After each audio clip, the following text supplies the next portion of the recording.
Hello, my people. This will be the third and final Pay for Mod Saga episode on this channel, after which I'll be able to return to my regularly scheduled programming. In the first video, I talked about what was going on. In the second video, I explained the different factions that were involved, and now, it's over! That's right, it's over. To make a long story short, Valve and Bethesda together made statements saying that paid mods were being taken down. That's exactly what happened. People started rejoicing. So what caused the reversal?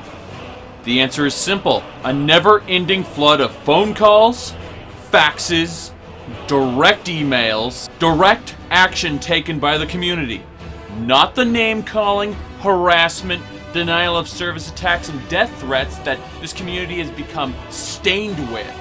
Because of this, all those unethical things, and a lot of them are freaking illegal, none of that crap had anything to do with the mods getting taken down.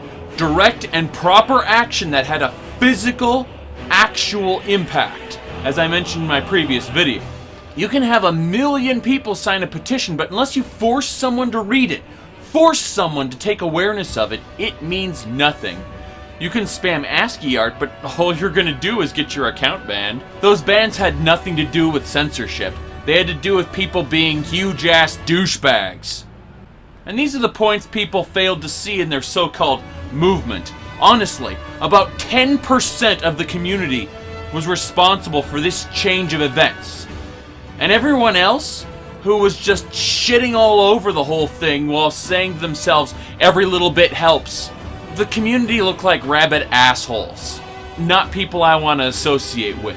And it drove away a couple really good modders. And now that I'm done scolding the fuckwads, I'm simply going to say to the people who called, faxed, emailed, sent physical mail, basically did everything in their power within reason and measure, they have my thanks for getting this broken system taken down.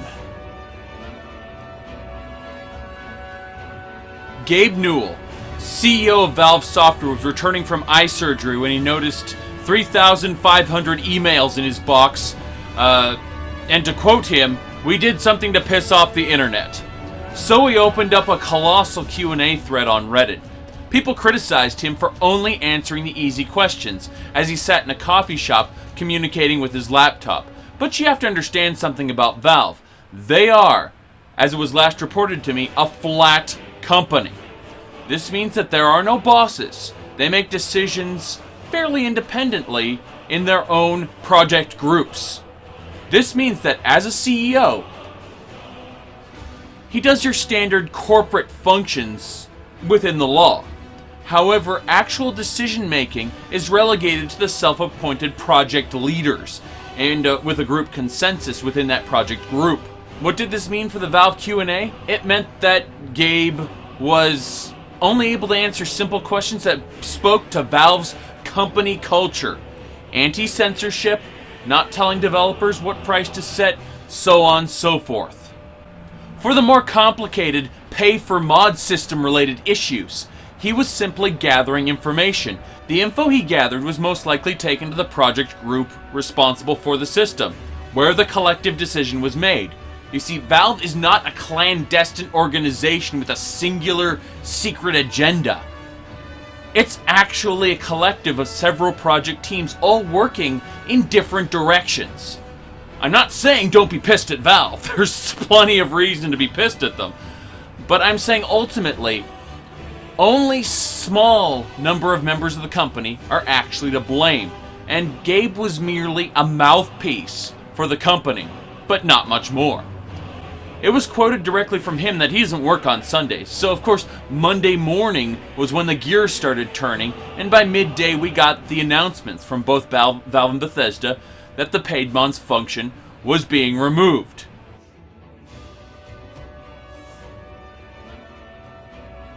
Now before the update, Bethesda first posted explaining their reasons and full support for the system. Honestly, in my opinion, it was just your average post-crisis PR attempt, telling the truth too late. It's called damage control. and they were way late with it. They should have come out in front of the announcement for paid mods, explaining what they were doing, explaining all this, but they didn't. And therefore, nothing they say has any kind of credibility. After the initial backlash, when they actually did respond, it didn't do any good. This post was later updated to quote them, "After discussion with Valve and listening to our community, paid mods are being removed from the Steam Workshop." Which I imagine this is just shorthand for Valve pulled the plug and we're gonna try to mop up and not look like assholes. This was accomplished with a generic, "Your support means everything to us and we hear you" announcement. Now, Gopher was pretty certain that it was Bethesda that made this push to take it down. So there you go. Bethesda have pulled the plug. And I'm going to guess it was Bethesda that pulled the plug, to be honest with you. Now, at the risk of sounding like I'm hopping on the blame train, I'm sorry, Gopher, but 99.9% chance that you, sir, are wrong, and that Valve was the one who pulled the plug.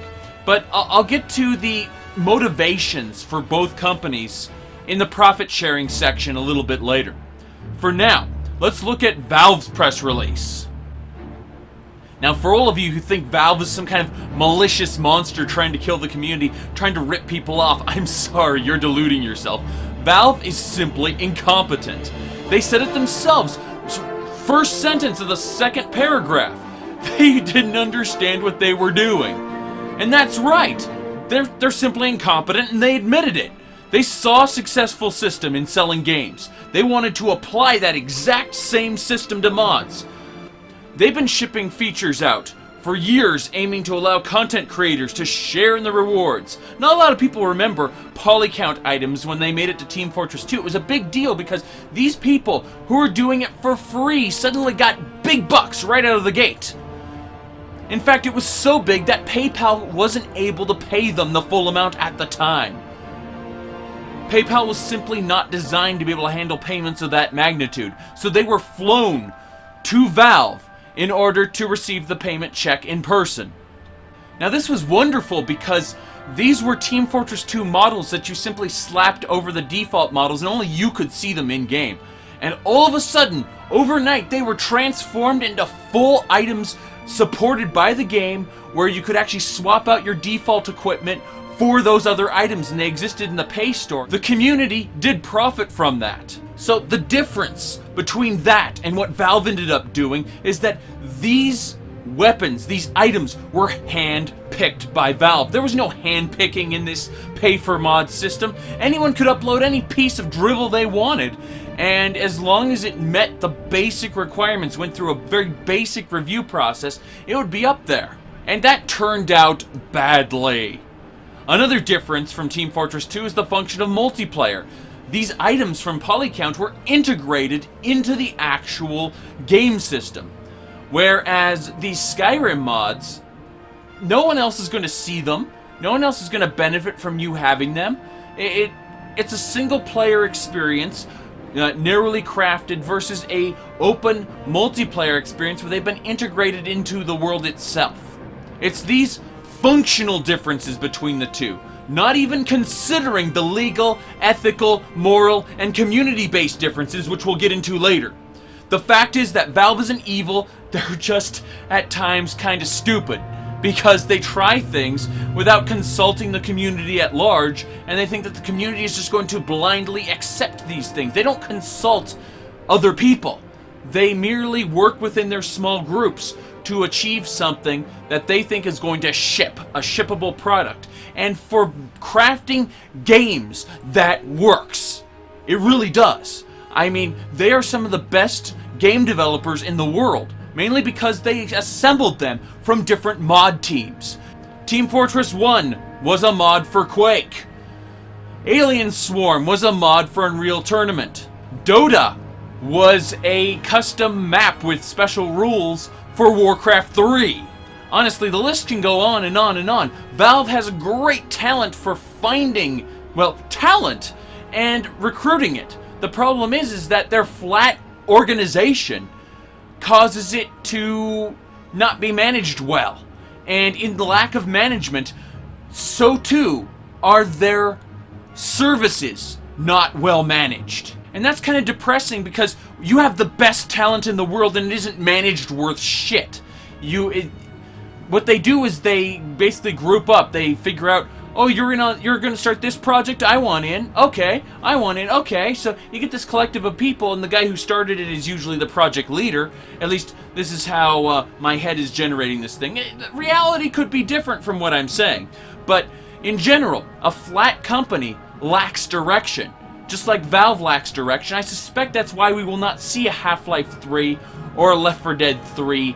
These things, they take the game first, they make the pilot program, it works, they realize we can perfect it, so they do. Left 4 Dead 2 is the perfected version of Left 4 Dead 1. How do we not milk it to death? How do we actually innovate? Well, it didn't work out, because you've already perfected it.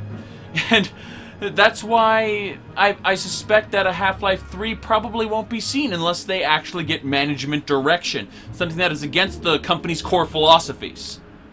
Now, I know I've been rambling on a while about Valve and how they function, but this just speaks to their failure. Their failure is intrinsic to their core company culture. The same thing that makes Valve one of the best companies in the world to work for makes them one of the least effective companies at rolling out systems like this. And that's just a reality we all have to expect. They are not evil, they are just incompetent. As long as they have their talent, they can always roll out a new game, and even if they don't roll out a new game, they're selling other people's games, so much so that they can support the company. Now, before I get into the logistics of how this works, let me say that at no point in time do I think that the 75% versus 25% is fair. It is not. It is incredibly unfair, but I have to explain why it worked the way it worked. First of all, Valve takes 30% of all basic online transactions, such as buying and selling games. This did not change. It rolled over right into the new pay-for-mod system. So that left 70% left. Now we have Bethesda. People criticize them for having done nothing to help create the mod. But they need to realize something. One word: license. Anyone who develops intellectual property should understand what license means. If you fostered a story, a book, a movie, a series, a game, whatever, you are responsible for its existence. You are responsible for maintaining the right to own it. That is copyright, and it is only good as long as you defend it. An abandoned copyright is not enforceable. When someone comes to you and says, "We want to take your book and make it into a movie," or "We want to make a spin-off of your game," how this is usually resolved is that the company that owns the intellectual property sells the other company a license. And that license is used to produce the new intellectual property based on the old one.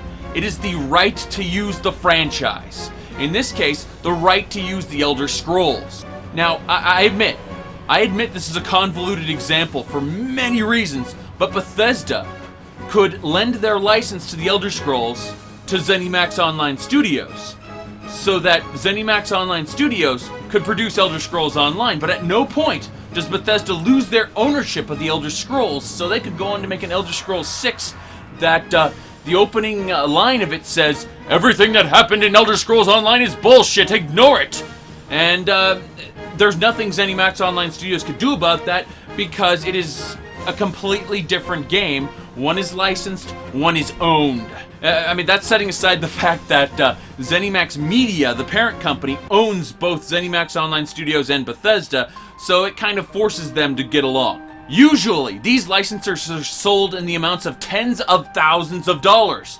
But for mod makers, Valve has been given a license. And we assume that it's free in terms of license. We don't know, because the inner workings of this deal were not explained to us, the users. However, the idea is that a profit-sharing model was created where Valve would take a 30% cut to host everything and manage it. And in turn, Bethesda would be given a split. And Bethesda was given the choice at how to manage that split. Now, I know a lot of people were spitting up screenshots of the user agreement where they get 25%. But the reality is that user agreement was subject to change until the day it rolled out. And the thing is that Bethesda was the one who finally set in stone the 25 to 45 split. That's right, Bethesda gets 45%, mod makers get 25%. They even admitted it right here in their press release. So in exchange for random people making money with their intellectual property, they would receive a 45% cut, which wouldn't be horribly unreasonable if Valve wasn't already taking their standard 30% cut for servers, publishing, and advertising costs. Honestly, a fair cut would have been 30% Valve, 35% Bethesda, and 35% for the mod author. And a more community-friendly cut would have been 30% Valve, 30% Bethesda, and 40% for the author. In recognition of the author's work, they would get more. But no, Bethesda took an appraisal of their intellectual property and had to have the majority stake in the deal. The greed was Bethesda's. I mean, think about it. Bethesda didn't have to do anything. Their game was pre-made. All they had to do was sit back and watch the money flow in. Valve, on the other hand, had a stake in server costs, bandwidth costs, credit card transaction costs. And let's face it, the space where they advertised it, that could have been for another, whole game or something. The point is that Bethesda had no interest in terminating the Pay for Mods program. Their update only came when, I suspect, Valve's project team told them it was done. Business is business. And Valve was getting the raw end of it, with reportedly, at least what I've heard, over $1 million lost in bandwidth and man-hour costs dealing with the fallout from this situation.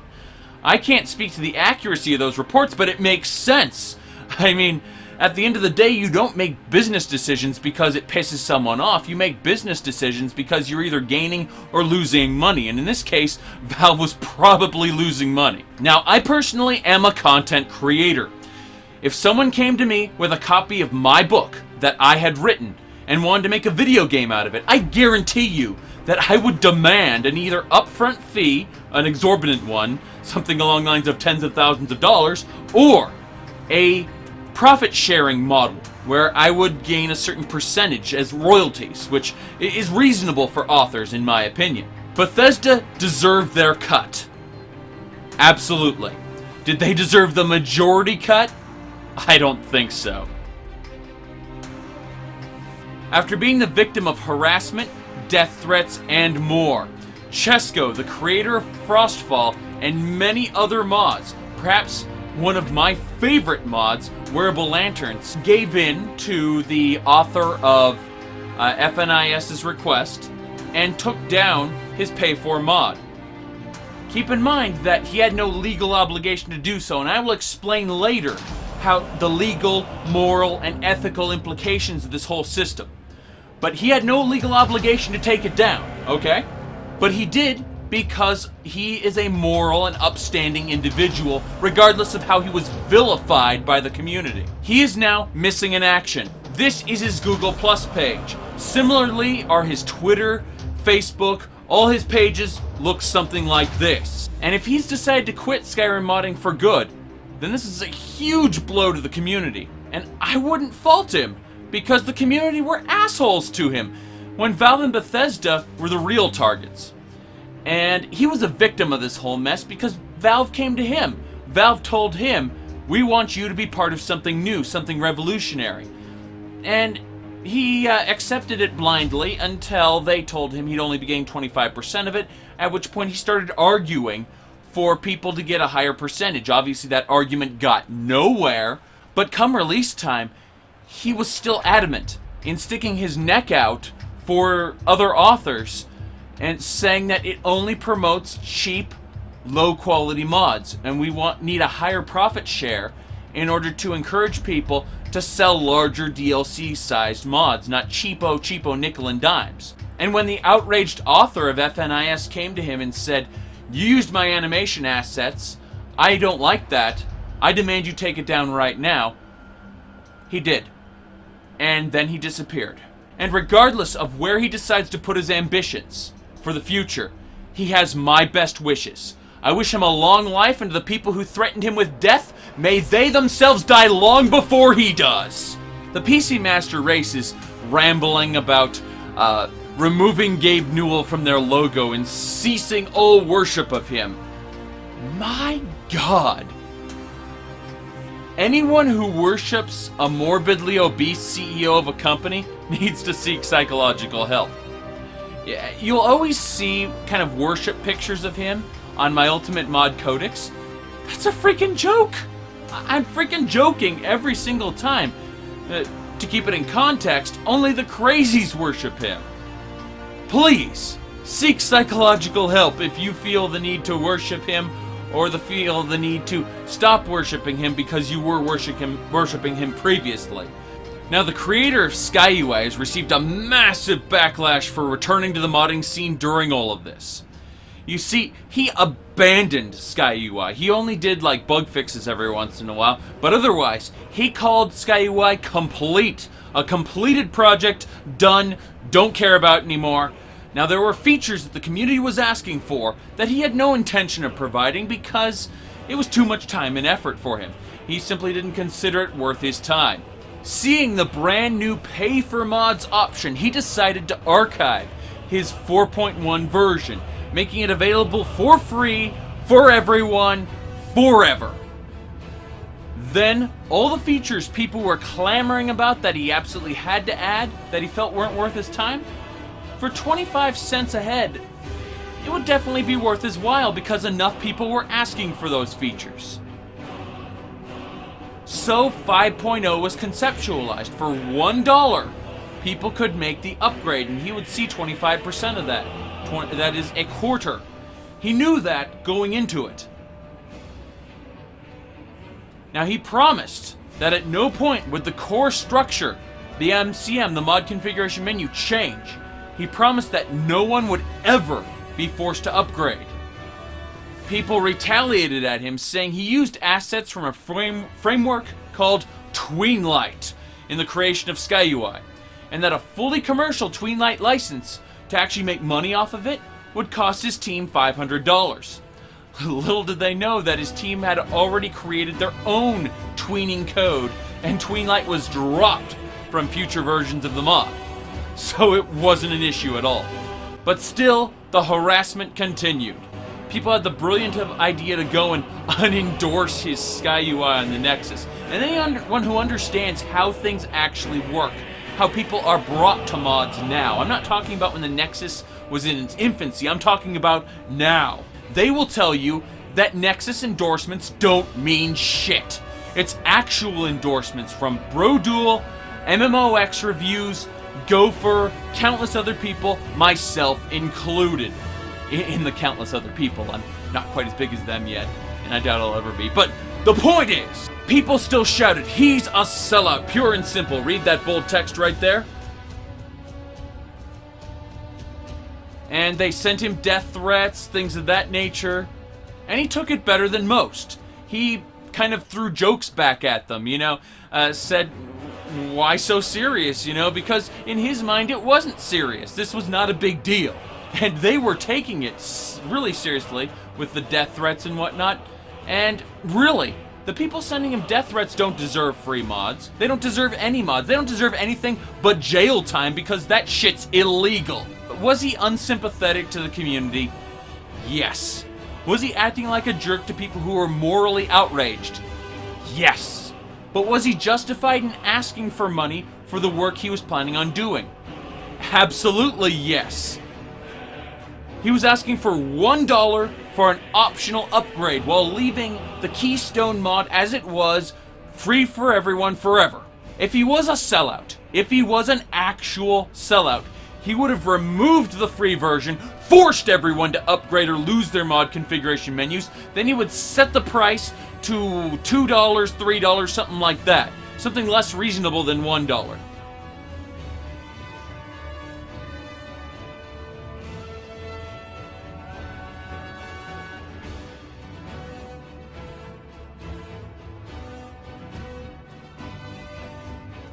Now, a thing a lot of people don't understand is if you create anything at all with the creation kit, then it belongs to Bethesda. It does not belong to you. You don't own your own mods. That means that if you get pissed at someone else for using pieces of your mod or requiring your mod to function, anything like that, you don't have a legal leg to stand on. Not a single bit of ownership is held to you, so there no cease and desist orders, no takedown notices, none of that would stand up in court. Now, websites like the Nexus and sometimes even the Steam Workshop work off the moral and ethical standards of, I created it, therefore I have some say in what happens to it. And thus, the Nexus will take down things that are not owned by you, in their mind, because there is no actual legal ownership. There is only the perceived ownership within the community. We've created a communal culture where basically we have our own standards of what right and wrong as to what you do and do not do with other people's work. That means that you're not allowed to bundle up other people's mods and distribute it together. But that community culture, based on good morals and good ethics, doesn't actually stand up in court. Meaning that it's only as good as the community will uphold it to be. And if someone else with their own independent website decides to host it, your only recourse is to go to Bethesda and get them to take it down because they have ownership over it. Now then, tools like Skyrim Script Extender and the Finished Generator, those are different, okay? Those are third-party applications and therefore owned by their creators to a limited extent. If they're put out for free on the internet, they lose a good portion of their rights, but not all of them. And that's the idea behind copyrights, is if you don't protect your copyright, you don't have a copyright. But it looks like the Nexus is going to be the guardians of ethics for the gaming community. And I don't like that, only because they tend to baby their authors a little too much. You know, they don't allow proper criticism as it should be. Criticizing things is essential to improving. If you baby people and tell them their shit is actually gold, then they'll believe it's gold. Enough people need to tell people that their shit is shit. An endorsement system doesn't do that. Only a proper and fair commenting system does that. And if you try to leave constructive criticisms that are actual criticisms and not just pandering on a Nexus page, they will take you down. They will ban you. Someone says, you really need to fix that flickering texture. There have been bans over things as stupid as that on the Nexus. So on one side, you have the Nexus supporting ethics and morals, but at the same time, they seem to go too far into the left, if you know what I mean. When we need a balanced center. And Steam is not that balanced center. Steam is a whirling chaos where it seems like nobody has clear dominion. Now, I know I've rambled on for some time, but the point of this is that what is moral and ethical, the fair use of people's things, is not the same thing as legal. In other words, the law provides no protections, whereas the rules of the Nexus and Workshop may provide those protections. But if someone gets around those rules somehow, you have no legal recourse. And so, when these companies decide, if Bethesda ever decides to sell all of your mods and take 100% of the profits, you made it with their tools, therefore they legally own it. So you need to prepare for any eventualities. That is the difference between moral and ethical and legal. Understand it so that you don't say the wrong thing and sound like a fucking idiot.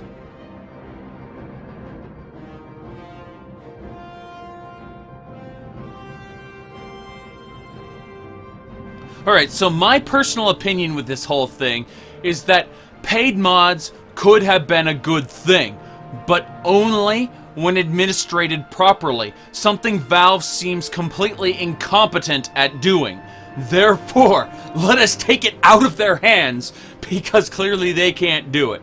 What they need to do is they need to create a submission database, where basically people will be able to submit their mods for unofficial DLC status. And unofficial DLCs are not supported by Bethesda or Valve. They are merely hosted and sold by Valve. However, strict quality controls need to be in place. These need to be something that Bethesda and Valve feel that they would be confident at selling in the marketplace, standing there, offering this in a retail store. If they don't feel that it is worth a professional quality standard, then it would be rejected. And they should be ham-handedly just rejecting things left and right. They shouldn't be that careful about passing over something good, because it can always be resubmitted later with slight improvements. You see, I'm all for mods the size of Worm's Tooth, Falscar, Beyond Skyrim, Undeath, things of this nature. Large, new adventures in Skyrim becoming paid for, because that expands the amount of time we can play the game, giving us brand new content just like a real official DLC. These unofficial DLCs could be sold, not in the workshop, but rather on the freaking Skyrim page as DLC. I believe that this would be the best system. Obviously, it would take man-hours to review, but it could be something fun for someone who doesn't really have anything to do in their, in Valve, you know? Maybe they could hire 1 or 2 people to do the reviewing. The point is that I believe that professional quality developers can make professional quality products using the Skyrim intellectual property. I just don't trust the masses. I believe that the masses are stupid, and Greenlight tells us that. I mean, look at all the stupid-ass things that get voted for. So we need a small selection of critics to go in and sift out the absolute best of what is submitted to them. And I put forth that only things submitted through this system would be considered. There would be no, say, them going to the Falscar people and saying that, and saying that we're going to take down Falscar and put up as a paid mod, because that's just douchebaggery right there. I'm talking about getting developers who never considered making anything for Skyrim before, but they have degrees in game design. They are pumped to get started in this industry, and there are simply no jobs available for them, which is true. I mean, really, it's a hard market to get into. I propose that these people be given the opportunity to make money off of doing large-scale Skyrim projects, but only if Valve accepts the final product. Only if Bethesda accepts the final product. And by doing that, we assure quality control, and we end up with paid DLCs, added expansion packs to our game that we would have never had before. That is my personal opinion. In other words, sword mods, fuck off. Armor sets, fuck off. Armor sets and sword mods can be incorporated into these DLCs, yes. In fact, I recommend it.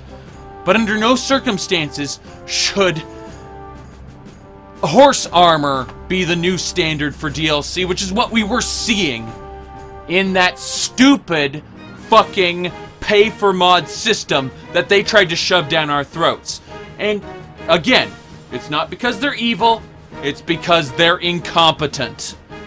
Valve, prove that you are competent, that you can be competent, that even though you're a flat company, that you can manage your people well. That's what I want to see. I want to see proof of management. And I don't think you got it. I think you are lacking it. I think that once your main project is done, once your goal is achieved, then you wander off like a bunch of, well, forgive me for saying this, but retarded children, okay? Show us that you can make a Half-Life 3, show us that you can make a Left 4 Dead 3, show us that you can innovate and create something that isn't just selling other people's crap. But do sell other people's crap when the crap is worth selling. Not this greenlight shit, but keep an eye out for Kickstarters where the project actually looks like it's something worth kickstarting. If a number of your company people have invested in a Kickstarter, maybe look at it from a corporate perspective. Should we acquire this property? I don't know.